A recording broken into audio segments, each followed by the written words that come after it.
Let's see. I wasn't paying that close attention. Let's see in the next minute or so. Would you Perfect. like to recite a poem, Gerard? And then I will. Please do. Recording has You know, started, Gerard. thanks to know, Mark, it's been very long since I've tried to memorize any poems. So, It does sound better. It does sound better. Thanks. okay, thank you. All right, I think before I speak about the document overview, and like Fora has mentioned this morning, remember we first start by putting this box together, and I'm going to give a high level overview of the document now. And then we're going to start slotting in the meat. But there was a question this morning from France, or maybe more of a comment, that we say we don't handle off-grid installations, which is true. And let's assume a customer been just, he's had enough. And he someone just goes off-grid. And after a while, he realizes, but he doesn't have enough PV or his batteries aren't enough, so he does want the grid again. So the proposal is that they start their process from scratch. And I agree with that.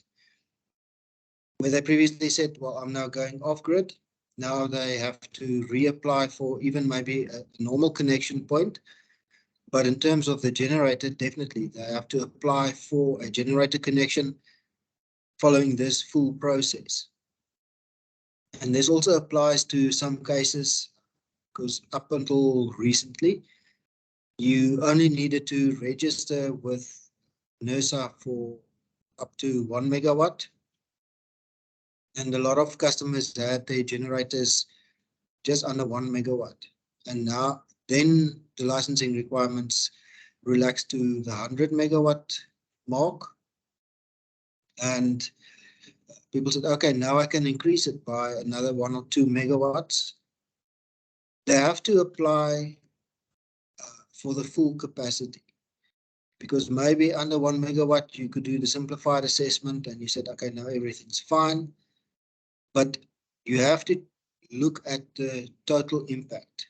And it's better that they apply for at their point of connection for the full capacity that they want in total. So it's not just the new generator that needs to be applied. That has its own intricacies, which we may or may not discuss depending on time.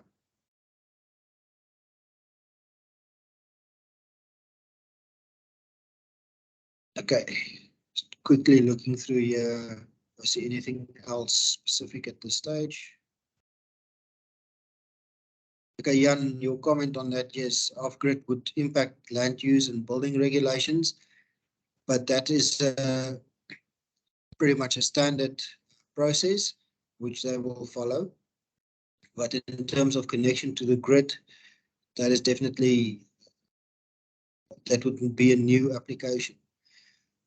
So maybe, yeah, the purpose of this guideline is also from the electricity point of view.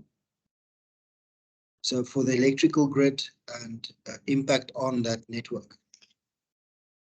But we've added some of the other aspects like the environmental impact assessment or your land use and building regulations, just to be a guide also for the customer, that they might need to look a little bit wider than just the electrical grid. Right. So the document, who has not looked at the document yet? And who's going to be honest?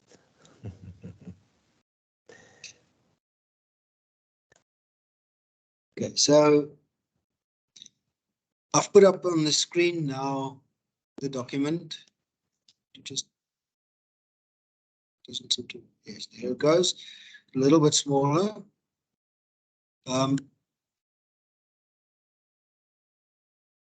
So I can't see on that screen exactly how many pages it is again. Oh, that's interesting. Let me check again.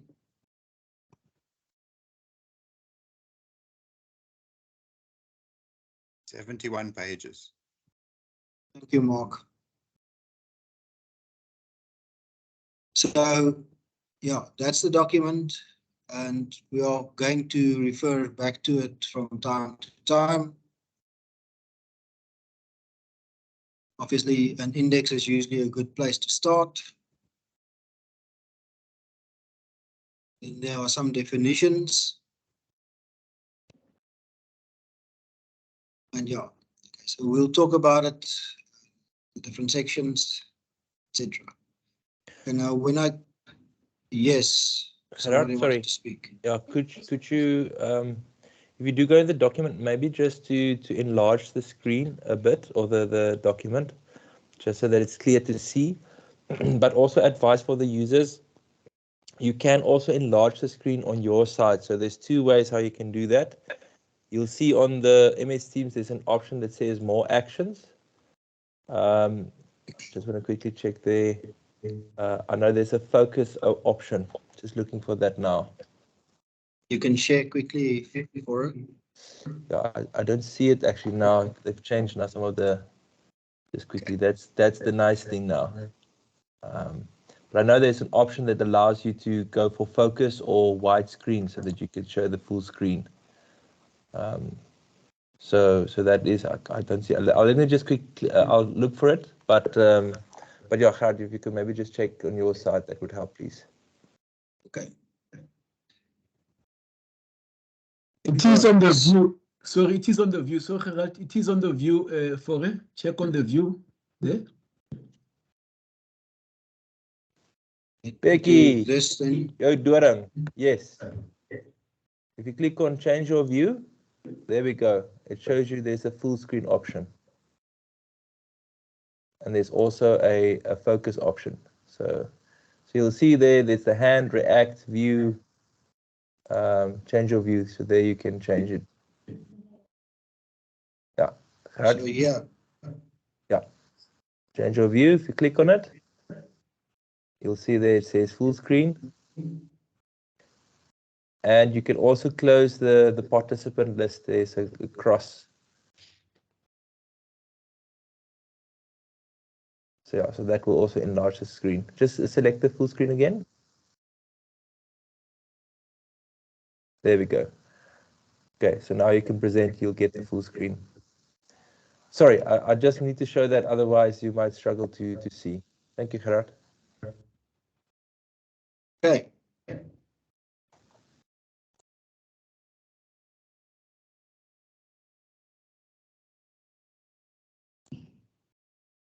All right, so I'm sharing now. Is it showing anything? It's clear, we see it. Thank you. Go back to the presentation then. So it was a thorough process. We put together from a document that we started a while back already. I'm getting an echo.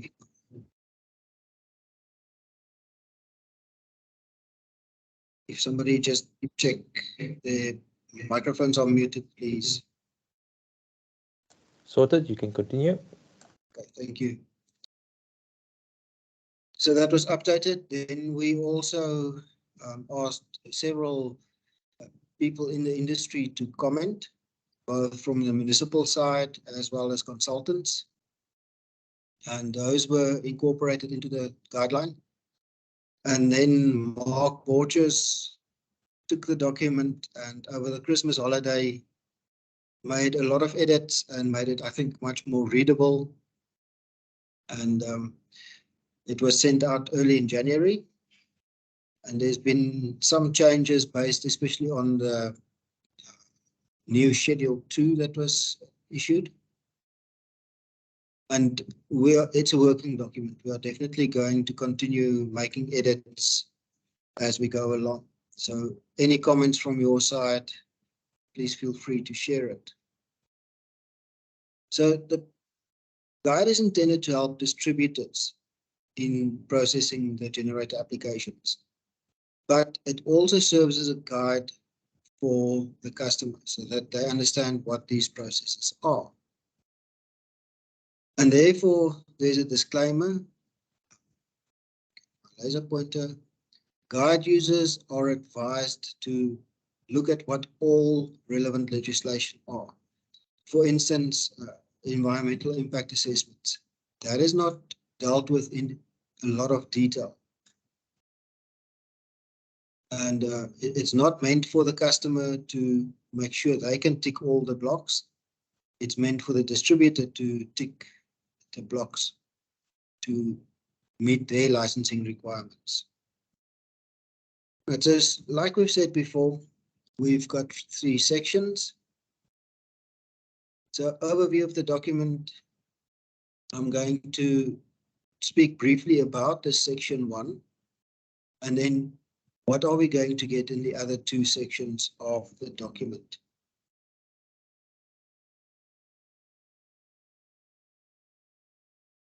So I've showed you the key definitions.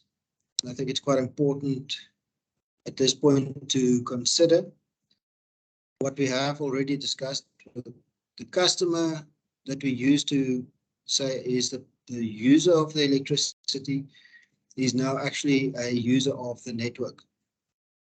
And therefore, we have several definitions that would be used. Consumer would be the classical customer. A prosumer is one who imports and exports. And the generator is really the customer who generates. Now, we also refer to the generator as behind the meter generator. So this could also be the prosumer, but specifically because we are talking about the generation itself, the generation part of his installation. You will see that we capitalize these words typically when we refer to a specific party. And if it's not capitalized, it would refer to the physical hardware. Then distributor, I think it is a term that you're pretty much familiar with. That is the preferred terminology to be used when we refer to the electricity network and the people who manage it.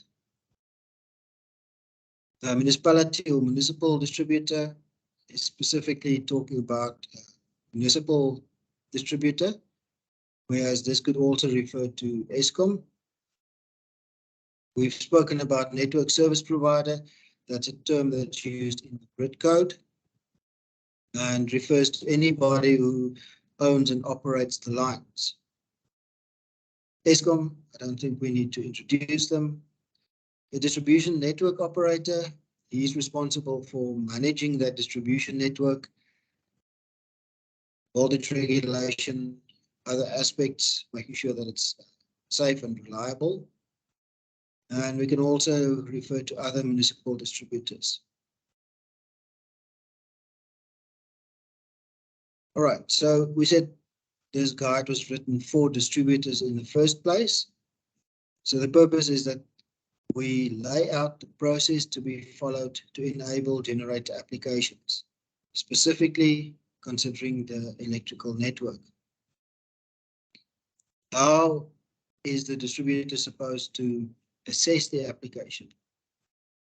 Which are the aspects that they need to look at to make sure that his network is going to be safe? What is the network capacity? What is the role of the distributor in assessing or evaluating the grid code compliance? And we've spoken about some of the regulatory processes.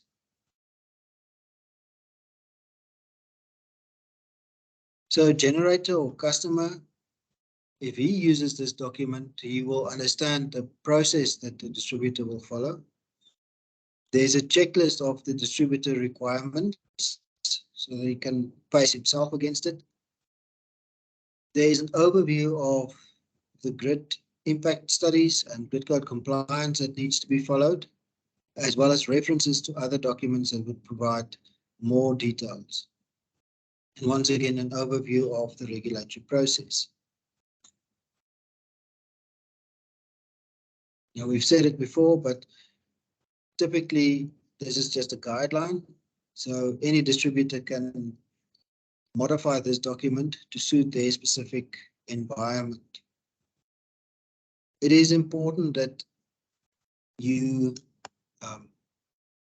have the processes, that is actually a grid code requirement, and that you can give it to your customers. We also talk about some of the processes that are already in place, and they are not detailed in this document. For instance, the design of network assets.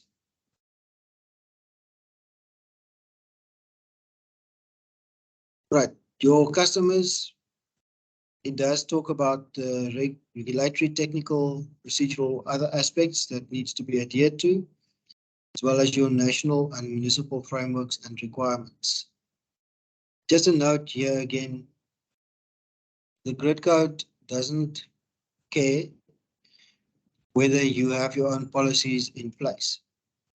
So it is important to start looking at this and either take it as is as a first step and then have your own documents similarly. All right, so we had in the previous session the regulatory overview that is covered in this document in section 1. Then we refer to size categories. Now, we're all aware of category A, A1, A2, and A3, because that's covered in previous courses. That is not covered in this guideline or in this training. Then category B and C, so B is up to 20 megawatts and C is above 20 megawatts. But I've added here a B1 and a B2. The reason for this is, in the first place, the Battery Energy Storage Facility Code makes this distinction. And this is also where we have a split between power quality requirements, where at least in this category B1, it's a little bit simpler and easier to manage. Now, anybody who looks at this closely might see that I didn't reproduce the grid code document here or table here, apart from this B1, B2 split. Something else that's probably an important distinction. The grid code refers to kVA or apparent power, whereas in industry, the convention is actually to talk about the watts or the active power. And that comes more from the traditional, like a diesel generator or a thermal generator, where the mechanical input power, the heat input power, is what defines the energy that's available.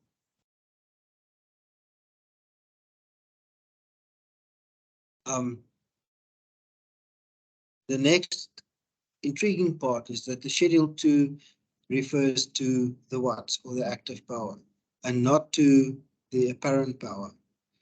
So in this document, we've actually reverted to using rather the active power as drawing that distinction between the different categories.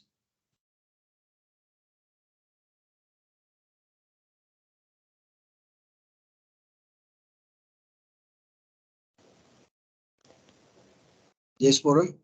Gerard, would you mind just maybe jumping quickly to the document just to show, you know, as you go through the sections where in the document it is, it just helps for them to make that connection as you go through it. Just a quick scan. Okay. So there's an introduction where we start. Purpose of the document, regulatory overview was 1.2. We've discussed this general rights and obligations. There's the size categories, and you will see that it's also in watts.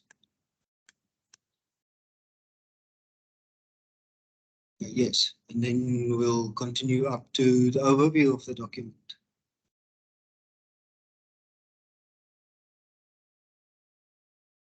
And maybe just go back here. One thing that I've also seen customers struggle with is they only think in terms of this active power.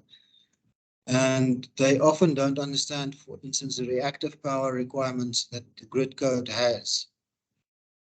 Over and above the fact that it's not clear what's required for behind the meter type installations, but we'll discuss that, I think, on Friday when we discuss the grid code in more detail.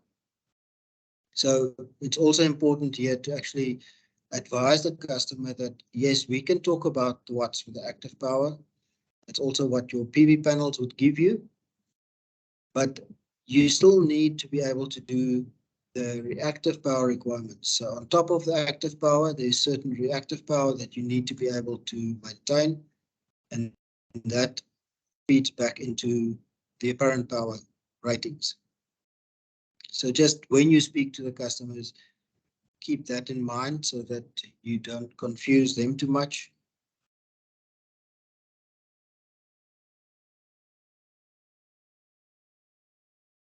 I'll get to the overview of the process just now. That's the section 1.4.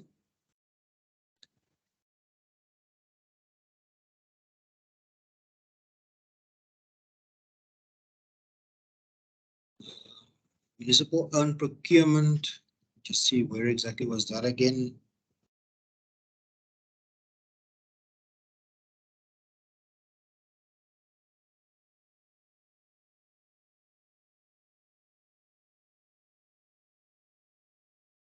Let's follow on this one.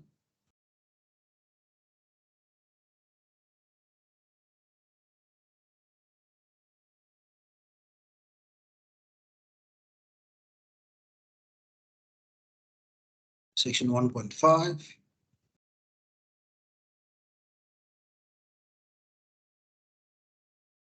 So just a few notes.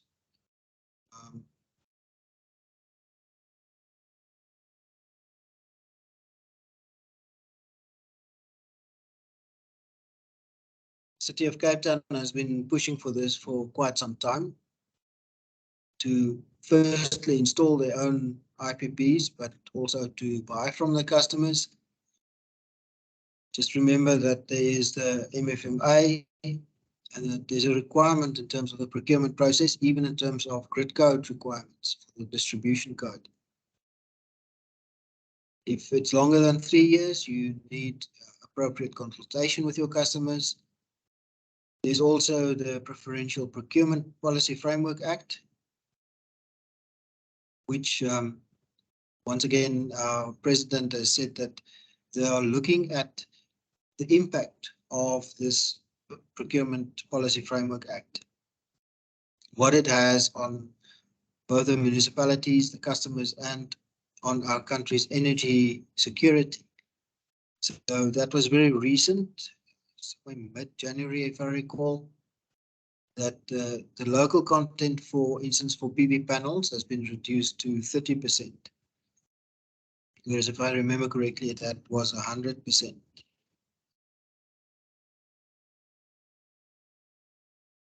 So some of the other considerations, we've had self-consumption. Now, one of the questions could have been with whether you retain your licensing or registration status, whether you go for self-consumption. But generally, if a generator looks at self-consumption with the customer, the expected impact on the network is a little bit less. So it just gives you a little bit of peace of mind that you're not going to break the network very quickly, because the moment they install bigger systems, they are going to start exporting more than what they import. And then it's definitely not self-consumption anymore. Another thing is if you have a generator that can do so-called peak load capacity. So South Africa's peak load is typically 7 o'clock at night, and then the sun don't shine. But so PV doesn't help. But at least if you've got a generator that can be dispatched, or you've got some kind of storage that you can assist the network, even if only by reducing your own load at peak load time, that is definitely something that I would say one can encourage. Here's the point that we discussed just now, upgrading of existing small-scale embedded generation to something that now exceeds the 1 megawatt.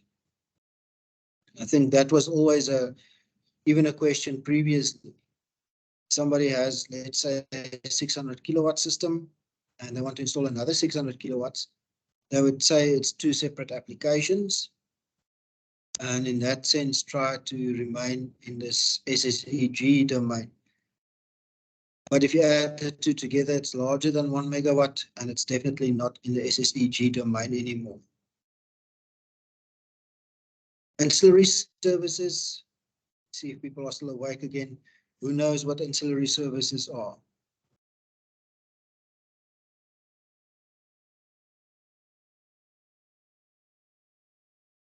No hands. No, means I have to add a slide actually on what they are. Thanks, Shiraz. Supporting plant. Now, in terms of the grid code, that's very much supporting the network as a whole in terms of, for instance, frequency support and stability support. Now, it's been in the grid code right from the start. For instance, that a plant must be able to have some emergency capability, like a spinning reserve, so that should there be a contingency on the network and one of the Eskom generators trip, they can pick up to add that instantaneous energy to the network to support the frequency. Now, general consensus international is that if you're below 10% of your installed capacity with renewable energy penetration, there shouldn't be any problems. Up to 15% is probably still fine. But the moment you exceed that, it does become a problem. Now, Fore, correct me if I'm wrong, but we're probably sitting around over 2 gigs of renewable energy in terms of the big IPP plants that's already installed. Yes, more than that, yeah. So if you look at the Eskom installed capacity, in theory is about 42 gigawatts. So up to about 4.2 gigs, we should be fine. But now we have regularly up to 20 gigs of that plant out of service. So in theory, on principle, in practice, the Eskom installed capacity is only around 20 gigs. So if we have more than 2 gigs of renewable energy installed, we exceed that 10 to 15% threshold. And that's something that I only recently started to really think about. The fact that we have load shedding actually makes our network even more susceptible to all kinds of disturbances. So the ancillary services with the Bitwindow 6, they had to confirm what they can provide on a permanent basis. Whereas in the past, the plants only had to have the capability to provide the instantaneous reserve as well as a regulating reserve. So those two operate on different time scales. But that's in essence the spinning reserve. And it means that your inverter starts to act like another synchronous machine on the network, in that it can, at very short notice, increase the active power output to stabilize the system. So I've now spoken a lot about it, but it's not in detail in the document. It's just that it's something that one needs to consider. And those plants that can provide that, and very often plants would physically enable it by adding battery storage systems, which can respond very quickly. So that, I think, is something one should keep in mind. If the customer can supply that, encourage them to do that. Then least life cycle costing. I should just go to the document again quickly. So we've spoken about the municipal procurement, public-private partnerships, just go and read it.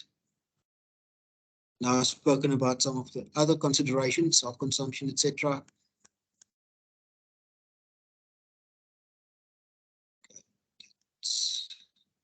Going to have a look on what's possibly going to be the impact on your capacity. Do you have enough people to do what needs to be done? And hopefully, as we go through the steps, you will see where the gaps in your own staff or system and process capacities are. In the life cycle costing, so it is actually a grid code requirement that distributors work on least life cycle costing. Typically, especially with generators, you would look at the capital cost, and yes, you add some of the maintenance costs, which might be increased. Something that usually gets neglected is this whole idea about decommissioning, removal, and site restoration costs. So the decommissioning could be, for most renewable plants, probably be very simple, just switch it off. But to remove and restore the site, that becomes a much bigger issue. And of course, along with the removal is your waste management with PV plants, etc. Just another comment, I think we've said it before, but before applying this document, we do assume that you do have a process in place for the small scale embedded generation. But of course, if you don't, you can still apply it. It's just a simpler process that you will use, and just contact us. We can assist you in getting that in place actually very quickly.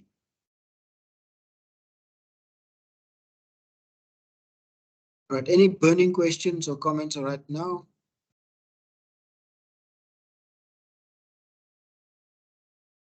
Becky? Or will you Thank you, Yes, Doctor. I'll check for that. Go for it, Becky. Thank you very much. Maybe if you can just, Doctor, if you can just repeat that one.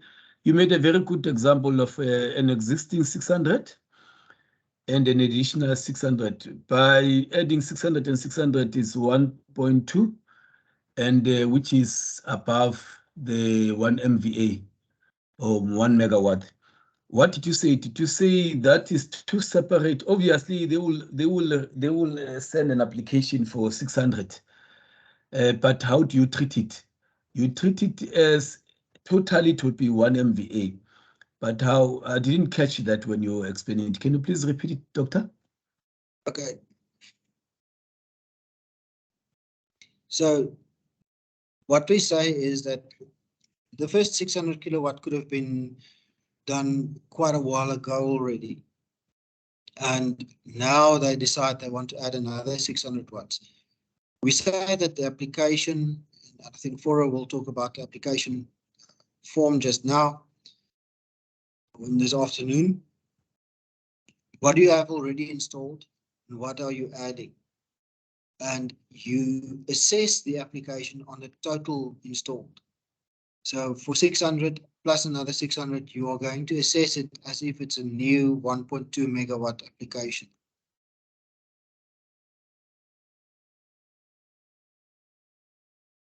Thank you, Doctor. Okay. All right, so let's talk about the municipal processes quickly. That was the section 1.4. So it's the steps. It's a high-level overview of what we propose the process should be. We've spoken about this, define the customer. I'll briefly talk about hosting capacity as well. So now, don't know how clear that is. My screen, it does actually look a little bit small. So let me go back to the document. And you will remember that I've skipped a section here. So I'm going back up here to section 1.4.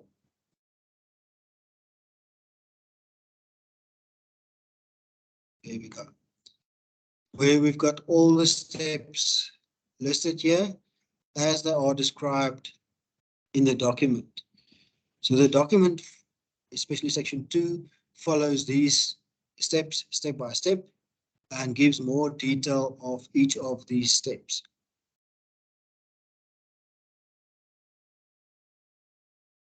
Now, just to make it a little bit more clear, I've broken it in 2 sets. So for the first step, you start with the application. If the customer doesn't speak to you or submit the application, nothing's going to happen. Then, of course, you have to evaluate the application. And here might be some debates internally. I don't think we're going to have much time for it, but basically, this document does follow the Eskom process, and it might not be applicable for all municipalities. The reason that this is split is the cost estimate letter is something that doesn't need to take a lot of time and energy from the distributor staff. A budget quote, though, does take a lot more time.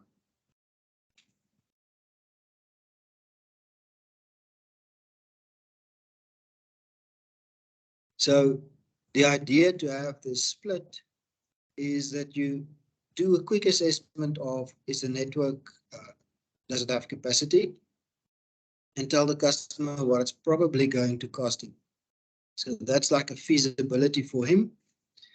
And once he accepts that, you can go into better detail and give him a much higher probability or confidence estimate of what it is going to cost. Then before you actually start with any construction, you just make sure that the relevant contracts, if not signed, or at least shared between different parties so that they know what they're getting themselves into. And both the distributor and the customer can design whatever plant is required. Of course, the customer will have a detailed design.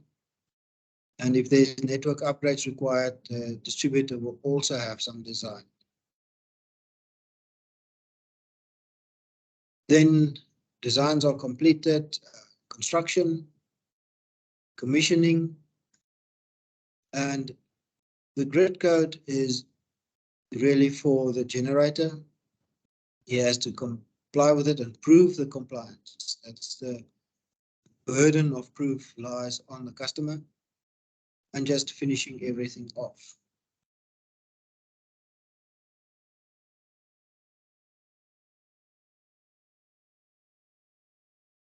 And from this afternoon, we are going to discuss each of these steps, not 100% in sequence, but mostly to make sure that you can follow it. The last section is the financial and billing considerations. That is tomorrow morning, where we will also have a guest speaker from ex-municipal member. It does talk about the need for tariffs, some of the impacts in terms of metering and billing and the systems that's associated with that. Although a lot of these are also covered, I think, in this small-scale embedded generation training, as well as the tariffs training that is completely separate training. And most of those principles actually apply here as well. Then the budgets and quotes, that is something that can take more time. And it's something that you need to consider. What is your philosophy around dealing with this? And we'll highlight those aspects tomorrow.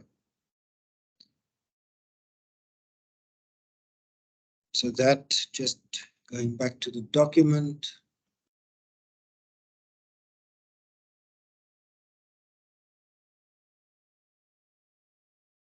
So if I go back, sorry, back to the table of contents, we've now discussed basically this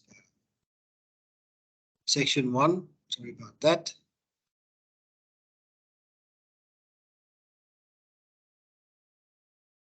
So the section 1, the municipal processes is what we are going to talk about in the next 2.5 days, as well as the financial and billing. That's section 3. And then just as an overview, we've got a few appendices. There's, for instance, indicative costs of equipment that can be used for the cost estimate letter. There's some connection configurations and agreement options. There's a checklist. I'll look at that just now. Then in the meantime, there is a grid impact study guideline that was published for smaller than 1 MVA. It's also applicable above 1 MVA. That is in the process of being updated. In the meantime, we've got summary of those aspects here in Appendix D. And Appendix E goes about the grid code compliance. That's really more guidance for the customer, or if you want to install your own generation. And then Appendix F is some of the NERSA requirements. I think, yeah, they really need to be updated, especially in view of the latest Schedule 2 amendment.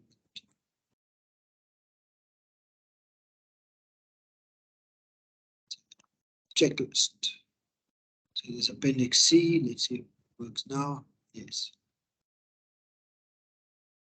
So this checklist mostly follows the steps that we are going to discuss over the next few days. So you start with the application, evaluating it, and there's either an option to say yes, the customer or the generator has done this, or meet the requirements, or it's not applicable. So there's never an option to say no on this checklist. So if it's not applicable, let's say it's a very relatively small installation, then some of these environmental impact aspects might not be applicable. You can just mark that. And then there's space to add some comments.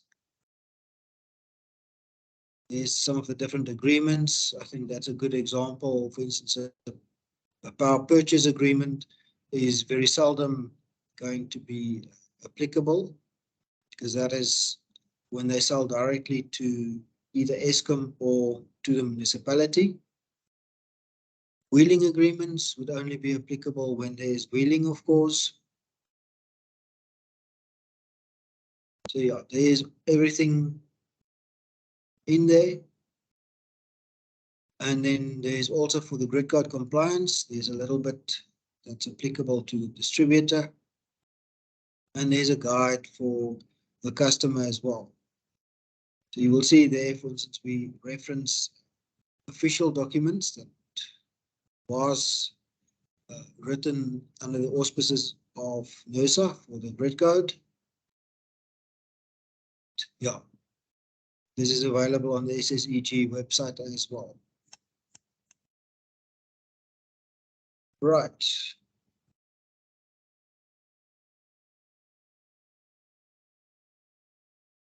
So it's just a checklist again.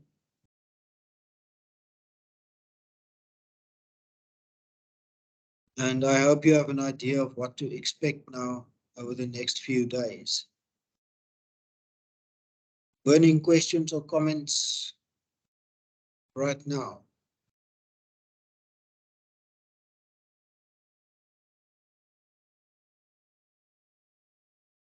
Okay, Fora, I think we have an activity lined up. Can I hand over back to you? Yes, you can. Right, so we're going to do a Menti again. I'm going to share the link on both WhatsApp and MS Teams. You'll see now why WhatsApp is working quite nicely. Okay, so there it is. It's a different link. If you're not on WhatsApp yet, please provide your details so that we can add you. I see most of you are there already. And what we want to do is you'll see it gives you the options of the different steps to process above 1 megawatt embedded generator. Now, obviously, Gerard to some extent went through the steps just now, but based on your own interpretation and based on what you've heard so far, we want you to sort those steps on Mentimeter. Now, I thought maybe let the active questions. Let me just quickly see if I can activate it. Okay, thank you. Okay, let's just see if that's going. I thought let me quickly just show you how it's going to work, that you have an idea. Okay, Gerard, can you see my screen? Yes, I can see it. Okay, so on your cell phone, you need to select, say, okay, what's going to be the first step? And as an example, I'm going to say contracting or legal is the first step. Second step is design. Budget quote. I'm just going to select random options as we go along.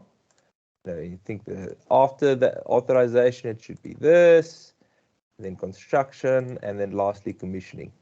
Now, once you've selected the steps, you can go through it again and say, okay, you know what? Authorization and closeout, that must be last. Let's move it down. So you can actually move around the steps. So it gives you holistically a view of what you want to respond to, say what would the steps be, the high level steps of processing above 1 megawatt embedded generation. And then when you're done, you can submit. And then we will see on the results side, what do you guys, the audience, the people attending this training, what do you think the steps should be from step 1 all the way through to step number 9? Okay, so that's what you're going to do on your side. Could someone confirm if they can actually submit their responses yet? Seems like it. Yeah, it's going through. I can see it already. So I'm just going to close this now because you shouldn't see what other people are thinking.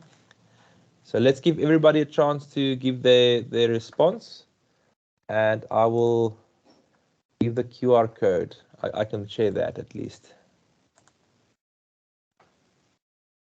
Okay, so just to summarize, you can open Mentimeter via the link shared on MS Teams or WhatsApp, or you can scan the QR code, and then we want you to sort the steps in your view and experience even.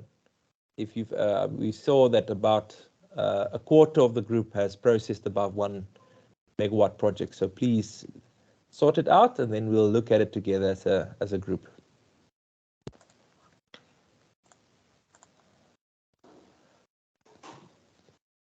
Okay. Sinenslala, I'll ask that they'll add you on the WhatsApp. Thank you.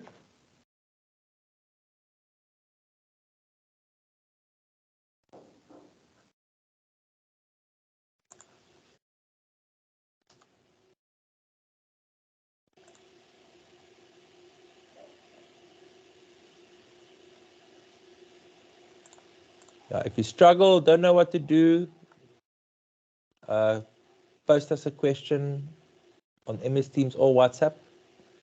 If you can't do that, you can raise your hand or unmute. Anyone struggling to access their Mentimeter?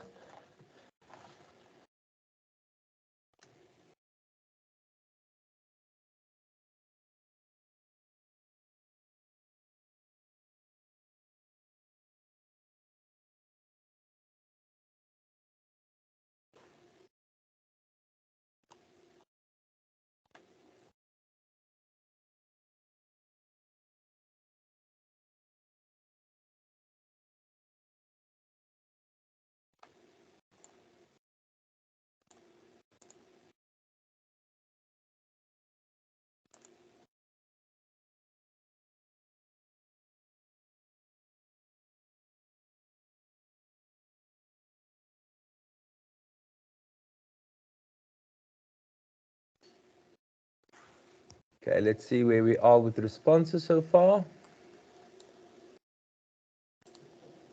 We've got 44 responses so far.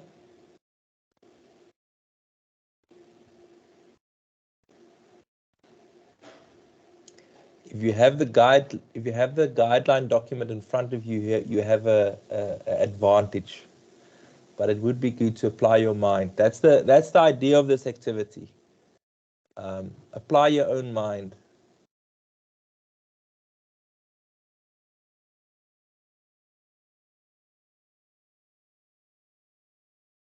Okay, so we've got 50 responses so far. I'll give more time because it seems like there's still responses coming through.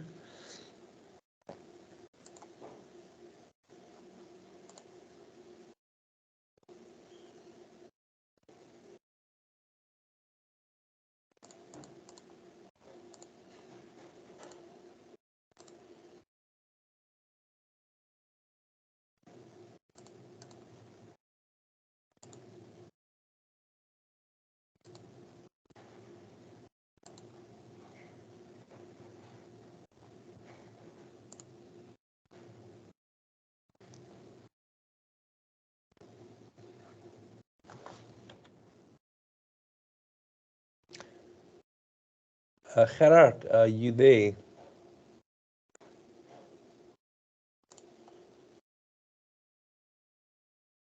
Yes. Okay, now I just want to make sure once we look at the responses, I'm going to give it over to you that you can maybe just go through the list and then just in agreement or disagreement, just indicate why the one is above the other, or why the one should follow the other, or why it could work as they propose. So Okay, yes. you're ready for that. See, we're still getting a few responses.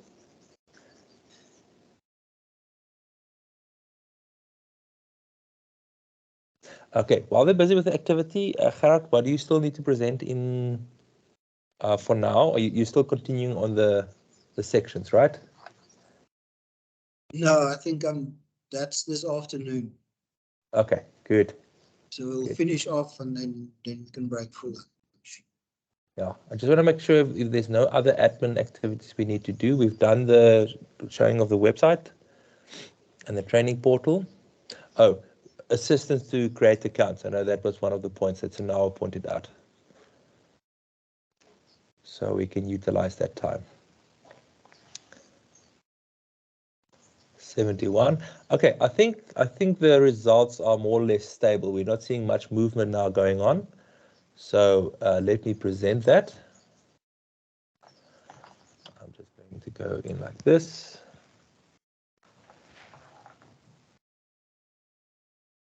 Great.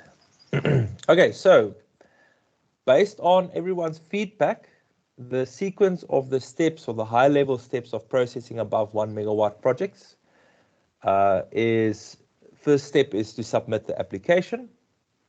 Second step is to evaluate the application. Thereafter, it's the budget quotes. You've got the contracting and the legal. Then it's the design. You've got the grid code followed by that. Then the construction, the commissioning, and then the authorization and close out. Gerard, is that more or less correct? Yes, let me share. Well, okay, let's.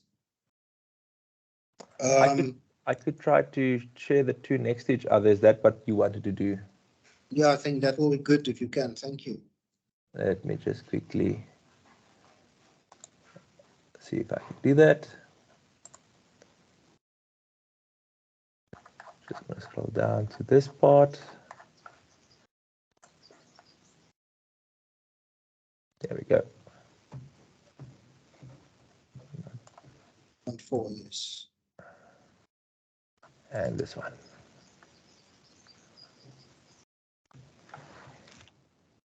Okay, so more, but yeah, I think you can see the gist of it. yeah, I think submit application. Everybody's comfortable with that. Evaluate, yes. Budget quote would be also part of the grid strengthening studies. Then I see everybody or most people have got contracting or legal next. And yes, the reason why we've put it there in practice, I know people are often already generating, or the customers have been operating for years before the contracts actually get signed.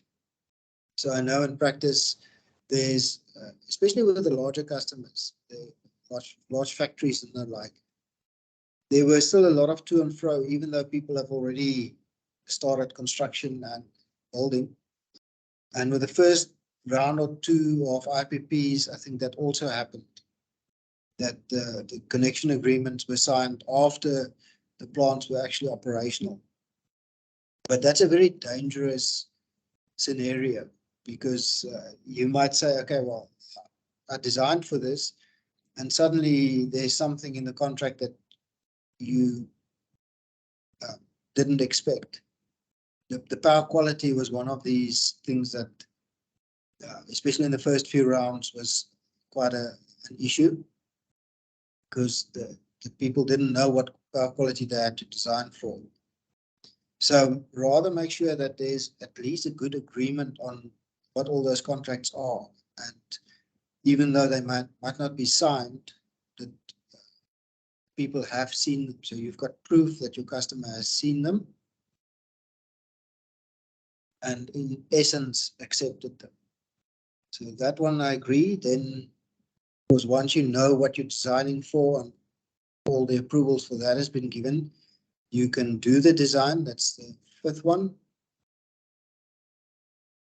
And then this is where I think it is open for discussion. I see a majority of people put the grid code in here. So the grid code has got a few facets or parts to it, which is why I think people put the grid code in here. Grid code actually informs your design as well. For instance, with reactive power capability. So you have to do simulation studies as well as proper design to make sure that you meet the grid code at the design stage. And that, once again, has to be done before you start with your construction, because otherwise you are going to come back and have to spend a lot of money in order to fix something that you could have fixed during the design stage. I see Paul says you must comply with the grid code before construction. And yes, you need to, in simulation, comply with the grid code requirements before you can proceed. Now, the sad part is paper is very patient. That's what my maths teacher used to say. One can very easily write down stuff, and whether it's true or not is not the point. So the simulations are only part of it. And that's why we've actually put the grid code compliance requirements at step 8. So after design, where you simulation-wise confirm that you meet the grid code, you start with the construction and the commissioning. And during commissioning, just after the commission, can you actually prove that you meet the grid code compliance? So that's the only thing that I've got swapped around. We've got swapped around in the document. But I do understand why people want to put it just along with the design. And then the rest seems to be working out well. Gerard, would it make sense to, instead of saying grid code, to have something like grid code verification? For a yeah, you open that or question. Validation. I don't know. I'm just thinking to make it more clear, because I can see why people won't, start construction work or anything like that if, in principle, it's grid code compliant, and that's where obviously the simulation then comes in. So I'm just trying to think of how we can make it clear, because for me, I understand, as you've explained, you can actually only prove grid code compliance once the plant is being commissioned and it's operational, and you can test and verify and validate. So maybe that will make it clear why it's step 8.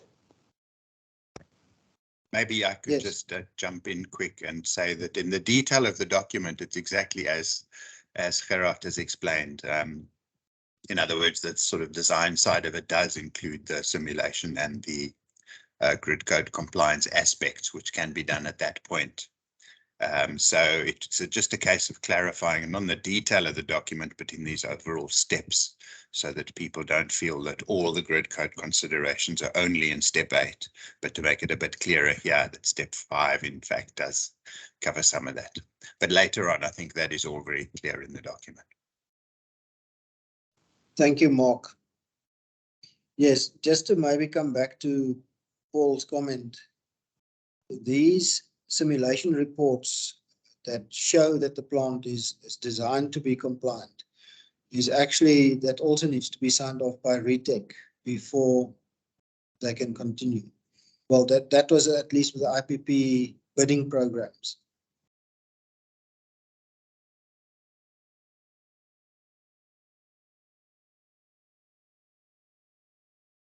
And at the end, I think it's very important to maybe just tell your customer it's his risk that is taken.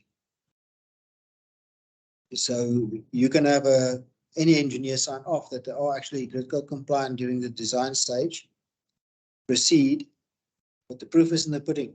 Once you get here and the plant is operating and you see that you don't meet something, then it has to be fixed. And this is the final step before you can be regarded as grid code compliant.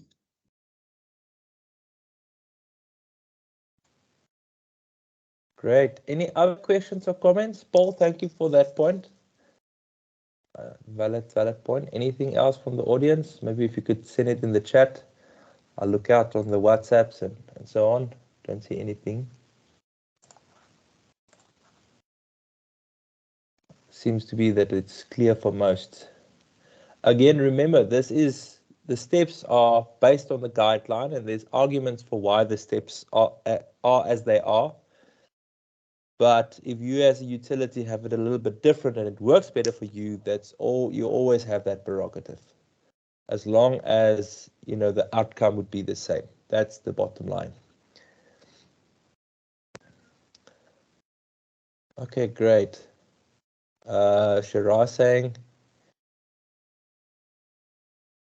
Shiraz just saying that it might be worthwhile to review step 8, so that's grid code, renaming to compliance or something. Grid code compliance is actually the compliance step or something similar. Thank you, Shiraz. Yeah, in principle, that is actually what you want to achieve, is grid code compliance. Any other comments, questions, or points made?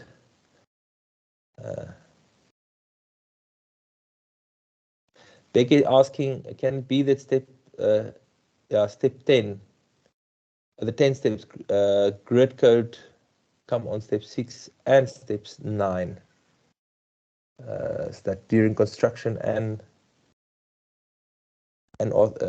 authorization? Becky, could you maybe explain what you have in mind, please? Yes, the grid code, I agree with Dr. Gerard that at the design stage, you need to consider the grid code, but also the putting part of it also. Therefore, where do you put it in?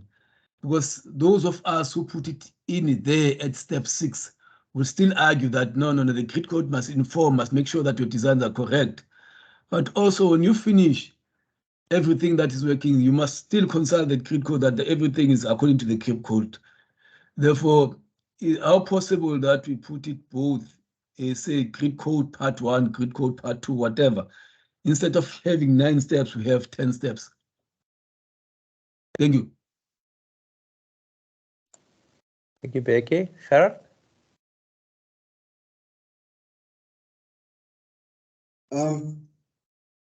I think we can consider that.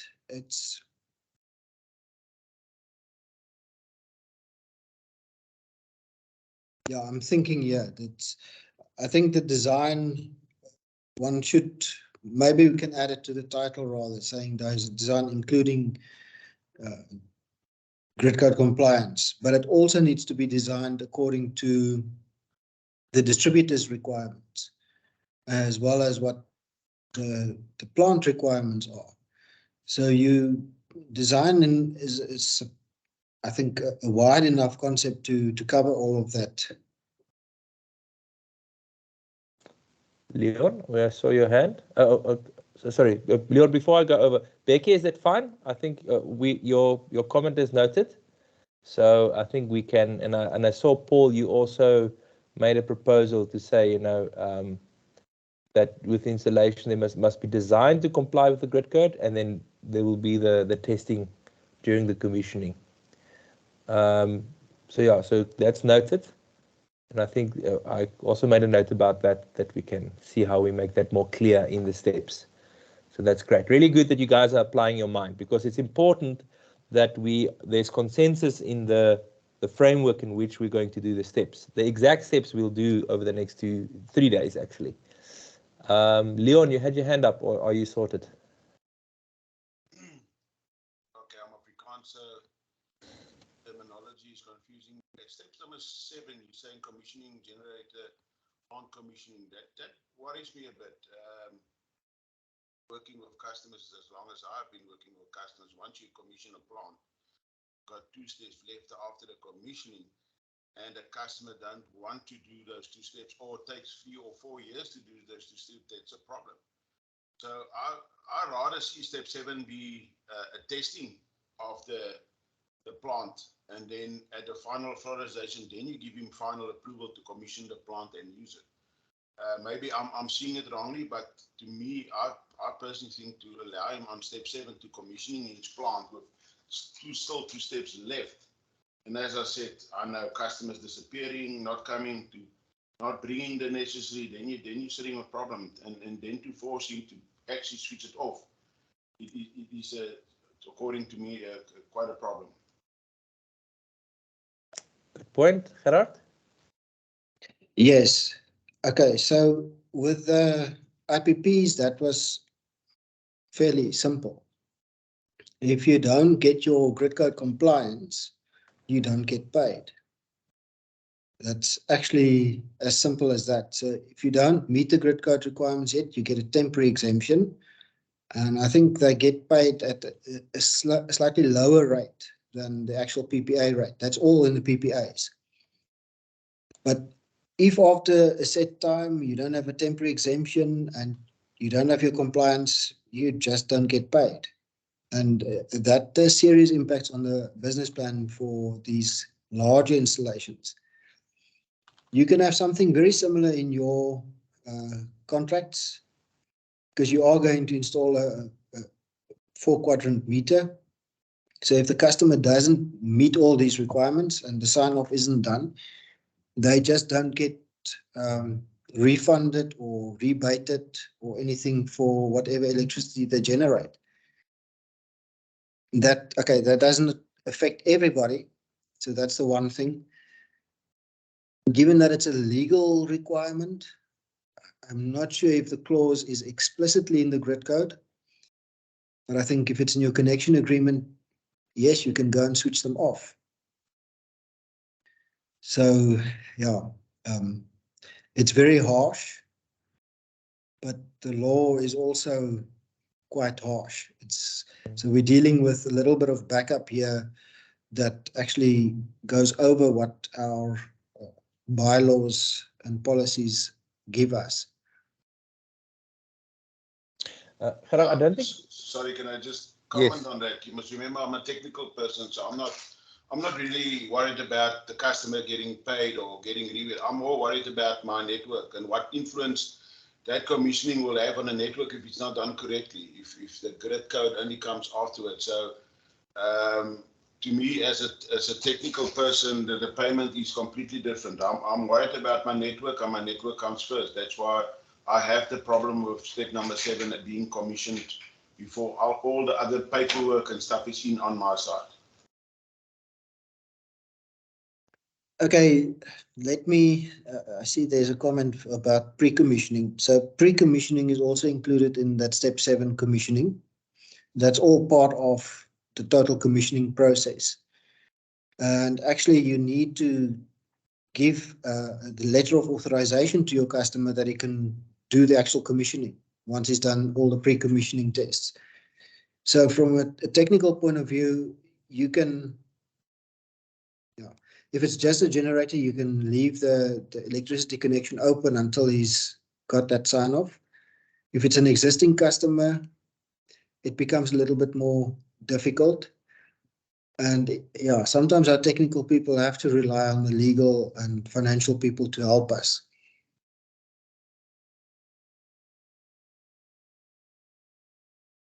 You know that we are municipalities, eh? Yeah. In municipalities, it's not always that straightforward. There's long things in place, and to do this with the legal team and or not a legal, the people that work with money closely, it's not always that easy and that possible. Just maybe also on a technical point of view, the grid code compliance isn't everything critical to your network. If you've looked at the grid impact, that the voltages will be fine, all those kind of things, and the customer constructs what has been given permission for, then whether you can supply the reactive power is more of a control function. And it's, yes, it might affect your network, but then you've got a technical ground to switch him off again because he's creating unsafe network conditions if he drops the voltage too low or if he increases it too high. And those are allowed for in the Electricity Regulation Act and the installation regulations, I think. That the plant is negatively affecting the network, you can go and switch him off on a technical point of view. So just tied to that, there's a Naim comment. You want to see the grid code compliance before issuing any sort of approval. The customer cannot prove the grid code compliance unless he's connected. So you have to give him that approval to connect, to finalize the commissioning and prove the grid code compliance. So yeah. Yeah, Gerard, I think if Leon, I don't want to put words in your mouth, but my interpretation was he's not in disagreement of what should be done. It's just a question of when it should be done. So, you know, and I hear what you say, because I know from an EPC perspective, whenever you hear the term commissioning or you're allowed to commission, and I'm not talking about the pre-commissioning, I'm not talking about a cold commissioning, I'm talking about commissioning.